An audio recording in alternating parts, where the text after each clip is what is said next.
हकीम सुलेमान खान की टीम इस बार पहुंची सत्ती मोहल्ला रुड़की उत्तराखंड शाहिदा जी से मिलने। शाहिदा काफी वक्त से घुटनों के दर्द से परेशान थी। काफी इलाज करवाने के बाद भी उन्हें कोई आराम नहीं मिला, लेकिन हकीम सुलेमान खान जी से जुड़ने के बाद और गौनसिया खाने के बाद आज ये घर के वो काम भी कर पा रही हैं जो घुटनों के दर्द से नहीं कर पा रही। मेरा नाम मोहम्मद अनवर है। ये अचानक परेशानी ये हुई थी कि हमारी जो छोटी बेटी है वो रस्सा लाई थी कूदने के लिए अपने लिए। तो अब ये जो है ये वॉक पे जाती नहीं है, रोज़ाना जाती थी सुबह को। तो इन्होंने कहा कि मैं भी कूद के देखती हूँ कि मतलब जैसे शौक़ होता है। तो फिर जैसे वो कूदी और 2-3 दिन के बाद जो है उनके घुटने में परेशानी होने लगी। फिर हमने आगे बड़े डॉक्टर को दिखाया, जो हड्डी वाले डॉक्टर है। तो उन्होंने कहा भाई इसका एक्सरे कराइए, और फिर एक्सरे आया तो उन्होंने कहा कि भाई इसके अंदर तो गैप आ गया है घुटनों में। फिर उसका इलाज चला। परेशानी उठने बैठने में हो रही थी। फिर आगे मतलब अब नमाज में बहुत दिक्कत हो रही थी। अब नमाज भी आगे मतलब बैठ के पढ़नी शुरू कर दी। हकीम सुलेमान जी का आगे हमने आगे वीडियो देखा तो आगे हमने उनसे आगे वो मंगाया कि आगे गोंसिया, तो उससे काफ़ी आराम हुआ है। गोंसिया बहुत अच्छा है, बहुत अच्छा माफ़ी कर रहा है। हम बहुत खुश हैं, हम इसे और लेते रहेंगे जब तक पूरा आराम न मिल जाए हमें, और औरों को भी बताएंगे कि इससे मतलब इस चीज़ तरह का आराम है। ये परेशानी आपको हो कैसे गई? जब मेरे घुटनों में दर्द हुआ तो मैं डॉक्टर के गई। उन्होंने ये कहा कि घुटनों में एक्सरे होगा, गैप है। मुझे दिक्कत, बहुत ज़्यादा दर्द होता था, बहुत दिक्कत होती थी।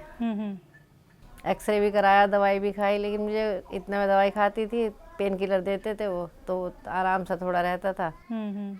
फिर वही दवाई खाते खाते फिर मुझे परेशानी हो जाती थी। हुई कैसे? बस ये तो पता ही नहीं चला कैसे हुई, काम करते करते ही महसूस होने लगी थी। कोई ऐसा काम करती हैं जिस पे घुटनों में आपके जोर पड़ता हो? क्या बैठने का काम ज़्यादा है? बैठने का काम भी था शुरू से ही है, मैं वज़न भी उठा लेती थी, सभी कुछ करती थी। तो तकलीफ़ कब शुरू हुई आपको ये घुटने की? 3-4 साल हो गए तब हुई थी।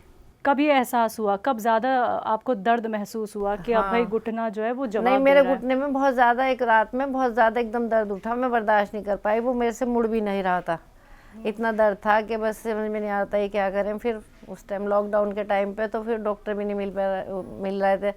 तो फिर बहुत मुश्किल से डॉक्टर के यहाँ गए। तब उन्होंने देखा तो उन्होंने फिर एक्सरे करवाया। लॉकडाउन की बात है ये? जी, लॉकडाउन की बात है। अच्छा, एक्सरे में क्या आया? एक्सरे में गैप आया था। गैप आ गया? जी, ये बताया था उन्होंने, गैप है तुम्हारे घुटनों में। तो जब डॉक्टर ने कह दिया कि गैप आ गया तो ये सुन के आपको घबराहट नहीं होने लगी कि ये क्या हो गया? तो हाँ, हुई तो थी परेशानी, दर्द भी बहुत ज़्यादा था उस टाइम, घबराहट भी हुई थी। तो अब क्या करते, दवाई तो खा, फिर दवाई शुरू कर दी थी। तो रस्सी कूदने की सलाह आपको किसने दी? आपकी बेटी ने कहा या फिर आपने खुद ही चाहा? नहीं, वो उसने अपने लिए मंगाया था ना, तो मैंने सोचा लाओ मैं भी कूद लेती हूँ, वज़न कम हो जाएगा। बेटी की क्या उम्र है? बेटी की उम्र अब तो 27 के करीब है। हाँ। और आपकी? मेरी 55 है। और जब आपने रस्सी कूदी थी तब क्या उम्र थी आपकी? हाँ, 4-5 साल हो गए। तब आपने, यानी 50 साल मैं मान लेती हूँ, 50 साल की उम्र में आप हाँ। रस्सी कूद रही थी। तो फिर कैसे जीवन आपका बदल गया, क्योंकि दर्द की शिकायत हो गई फिर? नहीं, अब तो अल्लाह का शुक्र है, जब से ये हकीम सुलेमान की दवाई खाई है ना, तब से मुझे बहुत आराम है। पहले की मुझे आप हालात बताइए, जब आपको दर्द शुरू हो गया मैम, तो किस तरीके की आपको दिक्कत परेशानी होने लगी थी? हाँ, नहीं तो काम तो मैं बहुत टाइम तक मेरे से हो नहीं पाता था, मैं ज़्यादातर आराम ही करने लगी थी, काम तो बहुत कम कर रही थी। तो जितनी तकलीफ़ आपको होती थी वो भी हमें बताइए। क्या सीढ़ियों पे चढ़ना बिल्कुल आपने छोड़ दिया था या धीरे धीरे करके चढ़ती थी, पहले की अगर मैं बात करूं? जी, पहले तो मैं बिल्कुल भी नहीं चढ़ पाती थी, अब तो हाँ ये है, मैं चढ़ लेती हूँ। जी, अब कोशिश हो जाती है कि आप सीढ़ी पे चढ़ जाएं? जी, ऐसे।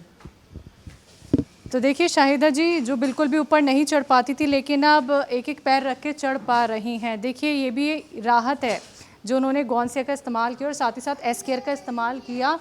तो धीरे धीरे करके वो देखिए कदम अपने आगे बढ़ा रही हैं, ऊपर तक हम इनके साथ चल रहे हैं। तो मैम बिल्कुल ही आपने एकदम छोड़ दिया कि भाई अब हिम्मत नहीं हो पा रही, मैं सीढ़ियाँ नहीं चढ़ सकती?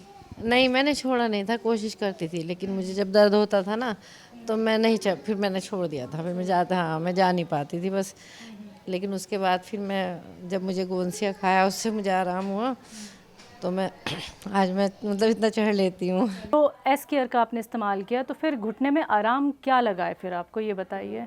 वो मेरे पैरों में जो दिक्कत थी ना, पैरों में मेरे बहुत जलन रहने लगी थी, बहुत ज़्यादा दिक्कत हो रही थी, उसको मुझे बहुत आराम है। नसों में जो लहर सी मारती थी ना, दर्द होता था, उसको मुझे बहुत आराम है। ठीक है।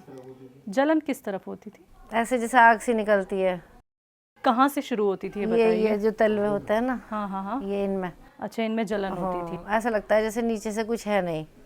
अच्छा, सुन पड़ जाते थे? सुन भी पड़ते थे और आग सी भी निकलती थी। तो हकीम सुलेमान जी से कैसे जुड़ना हुआ? बस वो मैं यूट्यूब पे देखा, तो उसमें मैंने गोंसिया के बारे में देखा कि वो बहुत फ़ायदा करता है, तो मैं सोचा मैं मंगवा के देखती हूँ। जब मैंने इतनी डॉक्टर की दवाई खाई, मुझे उससे आराम नहीं हुआ, तो मैं हकीम सुलेमान का गोंसिया मंगा के देखती हूँ, हो सकता है मुझे उससे आराम हो जाए।